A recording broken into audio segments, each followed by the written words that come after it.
집주인은 여러분이 낸 그 돈으로 지금 이 초저금리 시대에 금리를 아득히 뛰어넘는 이유를 창출하고 있단 말입니다. 정신 차리세요.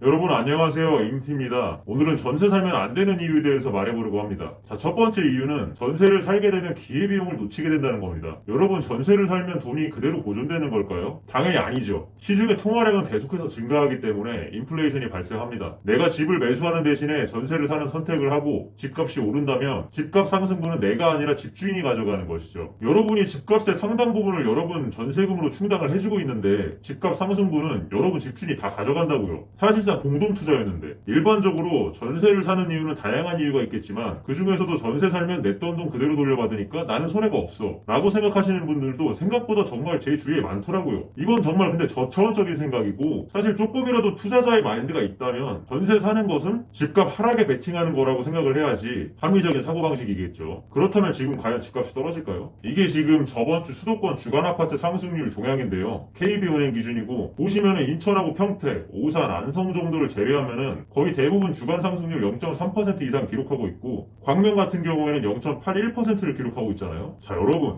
이거 주간 상승률입니다. 주간 상승률 1년이 52주예요 0.3%씩만 해도 단순 52를 곱하면은 15% 이상 상승이 나오고요. 이거 전주 대비 상승률이니까 복리 개념으로 접근하면은 20% 이상 상승하는 속도로 지금 상승세가 전 수도권에서 가파르다는 이야기입니다. 0.8%면 연간 상승률이 50%도 넘는다는 거예요. 지금 홍남기 장관님, 지금 서울 집값이 안정세라고요? 제발 국민을 우롱하지 마세요. 나도 하는 거를 장관님이 모를 리가 없잖아요. 예? 아무튼 간에 본론인 집값이 과연 떨어질 것인가를 생각을 해보면요, 안 떨어질 것 같습니다. 금리가 지금 사상 초유 수준으로 너무나도 낮고, 제가 볼 때 한동안 미국에서 금리 인상하기도 어려워 보이거든요. 이게 집값이 떨어질 것 같아야지 매물이 나오고, 매물이 나와야지 적체가 되고 집값이 하락할 텐데, 지금 정부가 내놓은 정책은 매물이 나오기 힘들게 만들어놨고요. 그리고 지금 임대사업자 물량에 묶여있어가지고 한동안 매물 나오기가 힘든 구조입니다. 이 심리가 꺾이려면은 집값이 떨어질 것 같은 요소가 있어야 이게 집값이 하락세로 갈 거 아니에요. 공급량도 그렇습니다. 서울 요새 공급이 제대로 됩니까 지금? 안 되죠. 3기 신도시 사전 청약하고 용산 철도청 부지하고 태릉하고 그거 해가지고 내년 내후년 공급한다고 하는데, 제가 볼 때 그 정도 수요 흡수로는 지금 모자랍니다. 그리고 핵심지 공급이 적은 게 문제입니다. 태릉하고 3기 신도시 같은 곳에 공급량 늘어난다고 해서 서울 집값이 많이 잡힐까요? 저는 의문이고요. 지금 거래량이 낮은 거를 지목하는 유튜버들이 많이 계신데, 이건 정부가 거래 자체를 하기 힘들게 만들어놔서 보고요. 대출 규제도 거래량에 한몫하는데, 이것 때문에 요새 아파트엘이 주목받잖아요. 올해 들어서 전국적으로 가장 상승률 좋은 게 주거용 오피스텔일 겁니다. 제가 아는 것들 대부분 올해만 해도 50% 이상 상승했으니까요. 이 정리하면은요, 금리, 심리, 매도 물량, 신규 공급 물량 전부 총체적 난국이다. 대출 규제로 폭등도 쉽지는 않다. 그럼에도 현재 수도권 시장은 상승장이다. 외부 요인이 아닌 이상 폭락은 오지 않는다. 전세 사는 것, 즉 하락에 베팅하는 것, 자칫하면 인생 꼬일 수 있다.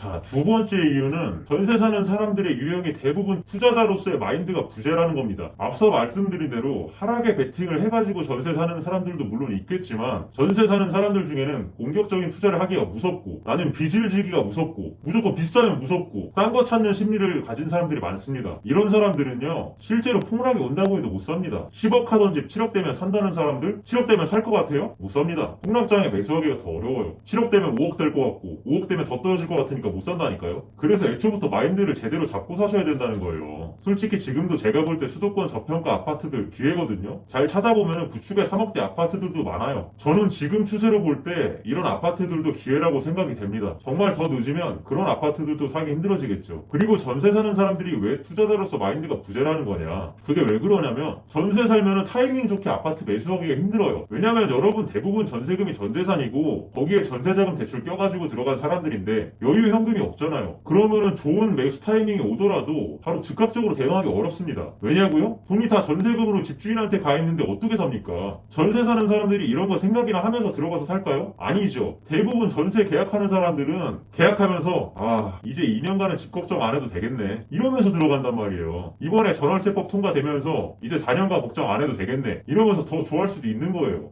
근데 지금 전월세법 때문에 어떻게 됐습니까? 전세값 난리 난 거는 아시죠? 지금 3, 4개월 사이에 전세값이 50%, 60% 오른 곳이 또 이 머리카락으로 세야 될 정도예요. 집주인은 여러분이 낸 그 돈으로 지금 이 초저금리 시대에 금리를 아득히 뛰어넘는 이유를 창출하고 있단 말입니다. 정신 차리세요. 자, 마지막 이유는 각종 부대 비용이 발생한다는 겁니다. 여러분, 전세 계약 한번 할 때마다 부동산 복비 들죠. 계약 연장 안 해주면 이사 가야 되죠. 이사 가면 보통 이사 간다고 들떠가지고 가구도 바꾸고 가전도 바꾸고 막 그러잖아요. 이렇게 되면 또 종잣돈 모으기가 어려워지는 겁니다. 그냥 단순히 생각하면 복비랑 이사 비용만 될 것 같은데 이사 전후로 해가지고 뭐가 그렇게 뽐뿌가 오는지 안 사도 될 물건들을 사게 된다 이 말입니다. 자, 여러분이 욜로 하다 골로 갈 게 아니라면요, 이런 부대 비용도 꼼꼼하게 점검하고 경계해야 될 부분이라는 거예요. 자, 오늘은 전세 살면 안 되는 이유에 대해서 세 가지로 나눠서 알아봤는데요. 오늘 영상 여기까지입니다. 감사합니다.